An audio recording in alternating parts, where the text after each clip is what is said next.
এভাবে কাটে কাটে নি, কাটে নেওয়ার পর কিন্তু আবার ফেঁকে দিবে, আবার এগুলো শাক হবে, আবার পরে আবার কেটে কেটে খাওয়া যাবে। এই যে এইটা পুঁই শাক নাকি তোমার পছন্দ, এই জন্য তোমার জন্য পুঁই শাক লাগাতেছি আমি। পুঁই শাক ভালোই লাগে আমার কাছে। তোমার মন যেটা চায় এটা তো আমি আগে থেকেই বুঝতে পারি, তুমি মুখ ফুটে বলার আগেই আমি বুঝতে পারি। হয়েছে, মিথ্যা কথা কেন বলো তুমি? কত বুঝছি, দেখো যে তুমি আজকে এটা খাইতে মন চাই, তুমি খালি বাসায় মন্দ করছো, আমি যদি বাজারে থাকি দেখবো যে আমি এটা নিয়ে আসছি। এরকম হয় নাই অনেকবার? কতবার হয়েছে? অনেকবার হয়েছে, খালি একবার দুইবার না। কিন্তু আমার মনের ইয়াটা তুমি বুঝো না। আমি কিন্তু একসময় পুঁই শাক খাইতাম না, কেমন জানি গন্ধ লাগতো, কিন্তু বাড়িতে যখন থেকে চাষ করা শুরু হয়েছে, মানে সার বীজ ছাড়া যে একদম সতেজ টাটকাটা, তখন থেকে পুঁই শাক আমার কাছে অনেক ভালো লাগে। তো পুঁই শাক খেতে কার কেমন লাগে অবশ্যই কমেন্ট করে জানাবেন, আর কে কি দিয়ে পুঁই শাক খেতে ভালোবাসেন এটা অবশ্যই জানাবেন। আপনাদের এই যে বাড়ির পাশে যদি অল্প একটু জমি থাকে, পুঁই শাক যদি আপনি বেশি না 20-30টা গাছ এভাবে লাগান, তাইলে কিন্তু আপনি নিজেও খাওয়া শেষ করতে পারবেন না। এই যে একদিন গতকালকে কিন্তু কাটা নিয়ে গেছে, গতকালকে এই যে দেখেন ওগুলা আবার হয়ে গেছে, ওগুলা আবার কালকে কাটা যাবে।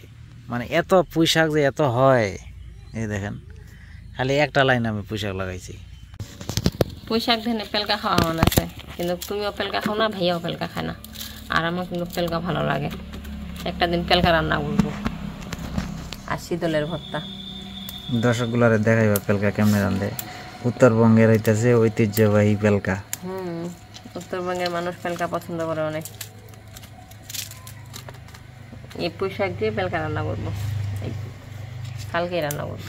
এই পেলকা আর একটা বলে কি আছে, শেলকা না কি জানি কয়, ওইটাই পেলকা।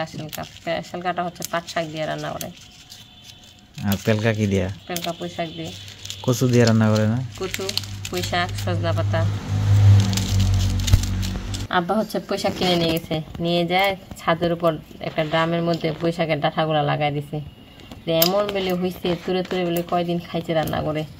বাসায় যে ভাড়াটিয়াগুলো আছে 2-4 জন কাক বলে বলছে যে খাইলে নিয়ে আসেন। দুনিয়ার একটা নিয়ম, মানুষ সবসময় ভালো মানুষ খুঁজে, কিন্তু কেউ কারো ভালো দেখতে পারে না। ঠিকই তো, সবাই কিন্তু ভালো মানুষ খুঁজে, কিন্তু কেউ কারো ভালো দেখতে পারে না। এটাই তো নিয়ম। তোমার আবার কি হলো? কই কি কেন কইতেছে কথা? কোন চিমনি নাকি আমারও কইতেছ? তোমাকেই বলতেছি, ভালো মানুষ খুঁজে কিন্তু ভালো দেখতে পাও না। আমি পারি না? কেমন নিমগারাম কথা কওয়া।